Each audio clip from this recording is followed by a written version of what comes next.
सोचिए, क्या ऐसा हो सकता है कि एक छोटे से पत्थर में पूरा का पूरा ब्रह्मांड समा जाए? सुनने में अजीब लगता है ना? पर आज हम रत्न विवेचन नाम के एक बहुत पुराने ग्रंथ के पन्ने पलटेंगे और रत्नों के इसी गहरे रहस्यमयी विज्ञान को समझने की कोशिश करेंगे। तो ये देखिए, यही है वो मूल ग्रंथ रत्न विवेचन, जहां से हमारा आज का ये सफर शुरू हो रहा है। और ये सिर्फ एक किताब नहीं है, ये तो विज्ञान, ज्योतिष और दर्शन, इन सबका एक अनूठा संगम है। तो सवाल ये उठता है कि आखिर ये पत्थर हैं क्या? क्या ये सिर्फ धरती के नीचे दबे हुए कुछ खूबसूरत खजाने हैं, या फिर इनके अंदर ब्रह्मांड के गहरे राज छिपे हुए हैं? चलिए मिलकर इस पहेली को सुलझाने की कोशिश करते हैं। तो सबसे पहले चलिए ये समझते हैं कि इन रत्नों में ऐसा क्या है। आखिर वो कौन सा आकर्षण है जो सदियों से, हजारों सालों से इंसानों को अपनी तरफ खींचता आया है? अगर हम इतिहास देखें तो राजाओं के ताज से लेकर देवताओं की मूर्तियों तक हर जगह ये रत्न मौजूद रहे हैं। ये हमेशा से ताकत, खूबसूरती और एक तरह के रहस्य का प्रतीक रहे हैं। दुनिया की शायद ही कोई ऐसी बड़ी सभ्यता हो जो इनके जादू से बची हो। ठीक है, ये तो हुई आकर्षण की बात, लेकिन इस सबसे हटकर अगर हम विज्ञान की नज़र से देखें तो ये रत्न असल में हैं क्या? चलिए अब इनकी इस बेमिसाल चमक के पीछे का साइंस समझते हैं। देखिए, विज्ञान की भाषा में कहें तो रत्न और कुछ नहीं, बस एक प्राकृतिक मिनरल क्रिस्टल है, मतलब एक खनिज। और जब इसे खास तरीके से काटा और पॉलिश किया जाता है, तब जाकर ये गहनों में जड़ने के लायक बनता है। और ये बात कितनी मजेदार है कि माणिक्य या नीलम जैसे इतने कीमती पत्थर असल में सिर्फ एल्यूमिनियम ऑक्साइड हैं। जी हाँ, उनका वो जो शानदार रंग होता है ना, वो तो बस कुछ दूसरे एलिमेंट्स की हल्की सी मिलावट का कमाल है। और कौन जाने, शायद इसी मिलावट में ही उनकी वो ज्योतिषीय ऊर्जा का राज भी छिपा हो, है ना? तो यहां पर देखिए, एक ही पत्थर को समझने के दो बिल्कुल अलग अलग नजरिए हमारे सामने हैं। एक तरफ है उसका साइंटिफिक केमिकल फॉर्मूला, और दूसरी तरफ है इन प्राचीन ग्रंथों में छिपा उसका आध्यात्मिक, उसका स्पिरिचुअल महत्व। चलिए अब इस पड़ताल को और आगे बढ़ाते हैं, देखते हैं कि ये ग्रंथ आखिर इन रत्नों को पूरे ब्रह्मांड से कैसे जोड़ता है। और यहां पर सबसे जरूरी कॉन्सेप्ट है नवरत्न का। तो इसे एक तरह से इस ग्रंथ का कॉस्मिक मैप यानी ब्रह्मांडीय नक्शा समझ सकते हैं। यहां 9 खास रत्नों को 9 ग्रहों से सीधे सीधे जोड़ा गया है।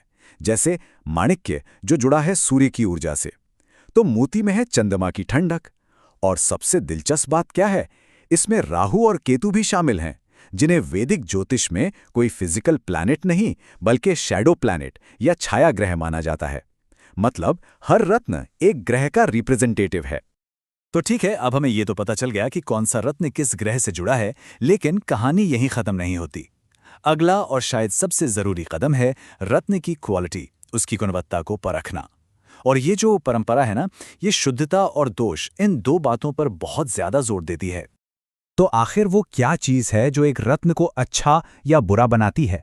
देखिए, इस ग्रंथ के हिसाब से असली चमक, बिना मिलावट का एक जैसा गहरा रंग और आर पार दिखने वाली क्लैरिटी, ये सब हैं शुभ गुण। और वहीं दूसरी तरफ अगर पत्थर में कोई दरार हो, धुंधलापन हो या अंदर कोई धब्बे हों, तो उन्हें अशुभ दोष माना जाता है। कहते हैं कि ये दोष रत्न की पॉजिटिव एनर्जी के रास्ते में रुकावट बनते हैं। तो अब आते हैं प्रैक्टिकल बात पर। चलिए देखते हैं कि इस सारे ज्ञान का असल में इस्तेमाल कैसे होता है, और आखिर क्यों ज्योतिषीय फायदे के लिए रत्न पहनने की इतनी पुरानी और मजबूत परंपरा है। इस पूरी बात को और अच्छे से समझने के लिए एक केस स्टडी लेते हैं। नवरत्नों में से एक सबसे प्रमुख रत्न माणिक्य यानी रूबी का। माणिक्य यानी सूर्य का रत्न। ऐसी मान्यता है कि ये पहनने वाले को वाइटैलिटी मतलब जीवन शक्ति और लीडरशिप क्वालिटी देता है। यहां तक कहा जाता है कि ये प्रसिद्धि और सत्ता तक दिला सकता है।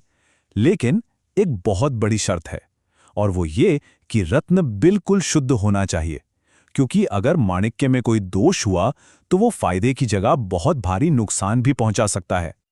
और असल में देखें तो यही इस पूरे ग्रंथ का निचोड़ है, इसका सार है कि एक शुद्ध रत्न अगर उसे सही तरीके से, सही विधि से पहना जाए तो वो पहनने वाले को हर तरह की बुरी शक्तियों से बचाता है और उसके लिए अच्छा भाग्य, सौभाग्य लेकर आता है।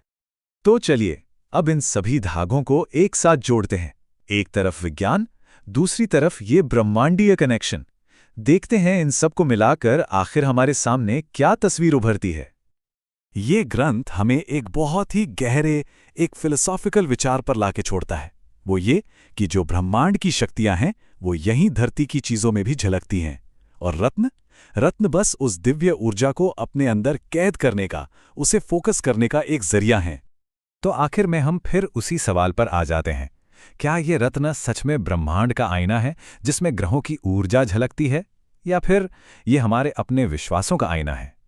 शायद इसका जवाब विज्ञान और आस्था के बीच की किसी धुंधली सी लकीर पर छिपा है।